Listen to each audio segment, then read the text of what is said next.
This video was sponsored by Skillshare. Check out the video description to learn more. Hey, what is happening? This is Linus here watching TechLion, and this is Nokia 5.3, yet another budget option that offers a lot of value for the price. One of my favorite features of this phone is a quad camera system that is actually one of the best in class when it comes to image quality. But in this video, I wanted to mention all the pros and cons of this device so you can make the buying decision yourself. Nokia 5.3 sports quite a minimal design that I personally really like. Even though the backplate and the frame are made of plastic, the phone feels premium and it doesn't look cheap. The phone feels nice in the hand too, but I'm not a huge fan of sharp corners on the bottom and top portion of the backplate. Here is a brief comparison to a few budget phones: Nokia 5.3 versus Xiaomi Redmi Note 9s, also Nokia phone versus Xiaomi Redmi Note 9 and the older generation Redmi Note 8T. A few standout features: a dedicated Google Assistant button which triggers the Google Assistant very quickly. Another highlight: LED notification light that is implemented into a power key. One of the downsides on paper: a 720p plus display. In practice, you can notice this is not a full HD panel, but I don't have major complaints about it. It is sharp enough for the daily use and it's a good screen overall for a budget device. I found the fingerprint scanner to be quite fast and reliable, but face unlock feature could work faster. In fact, it is slow even for a budget device. Other key features include a headphone jack, USB Type-C port for charging, a dual SIM and a dedicated micro SD card slot, and above average sounding loudspeaker. I wish the sound had more depth. Here is a quick audio sample.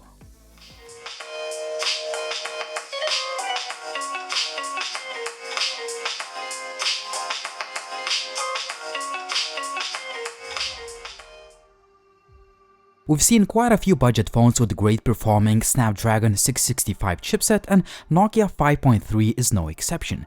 The gaming performance is pretty good overall. Games like Asphalt Extreme and Call of Duty run really well.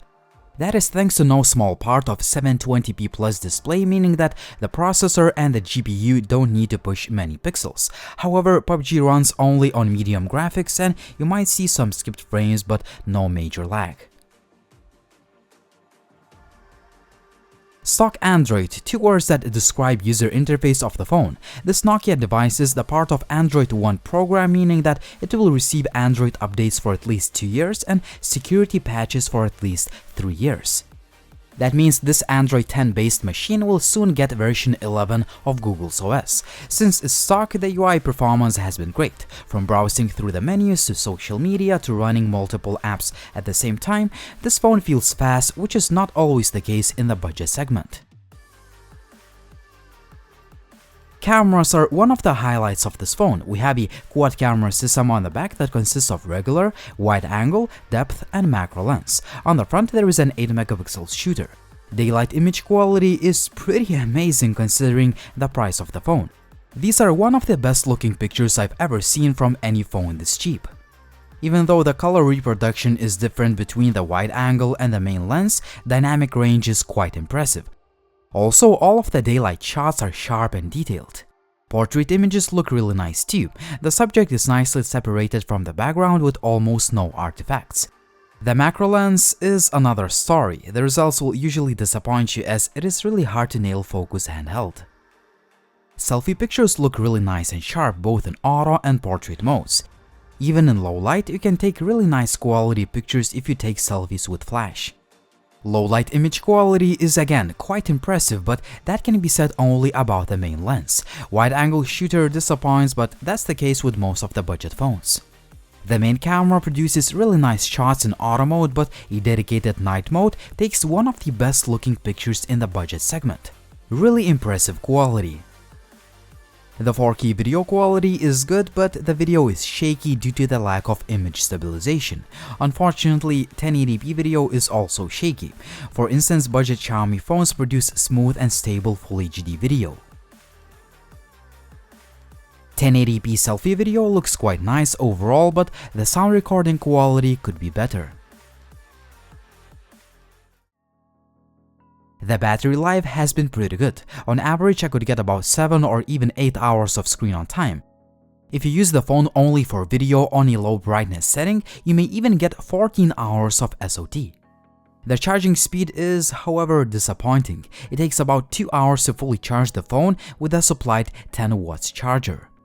Connectivity has been good on this phone. That includes signal reception, call quality, GPS, Wi-Fi, and multi-purpose NFC.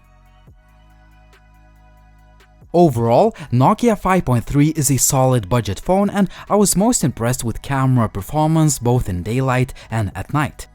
I also like that the phone runs on stock Android that assures good overall performance and timely software updates. In addition to this, the gaming experience is pretty good, the battery lasts a good amount of time, and finally, I like a simplistic design of the phone and good build quality. The shortcomings: even though the screen is good for a budget phone, it's only 720p. Most of the devices in this price range sport 1080p panels. I also wish loudspeaker was a little bit better, face unlock feature was faster, and video shot with the main camera was smoother. Lastly, charging speed of about 2 hours is not the best in class. Despite these shortcomings, I still think that Nokia 5.3 offers a lot of value for the price, and you should definitely consider it as one of the best options in the sub $200 price range. Now the word from the channel sponsor, Skillshare. Skillshare is an online learning community for creatives where millions come together to take the next step in their creative journey. Skillshare offers thousands of inspiring classes for creative and curious people on topics including illustration, design, photography, video, freelancing, and more. One of my favorite classes includes Real Productivity: How to Build Habits That Last by Thomas Frank. I learned how to set reasonable and realistic goals and achieve them by creating your own system that fits your personality. I learned that once you get better understanding of habit formation, it's much easier to achieve your goals and increase your productivity. The first 1,000 of my subscribers to click the link in the description down below will get a 2-month free trial of premium membership so you can explore your creativity. Check out all the links and show notes down below the video and start learning. What do you think about Nokia 5.3? Would you buy this phone or would you choose another budget option? Tell me in the comment section down below. Also, like the video if you liked it, please subscribe to the channel if you haven't already, and as always, it was Linus, thank you for watching and see you soon.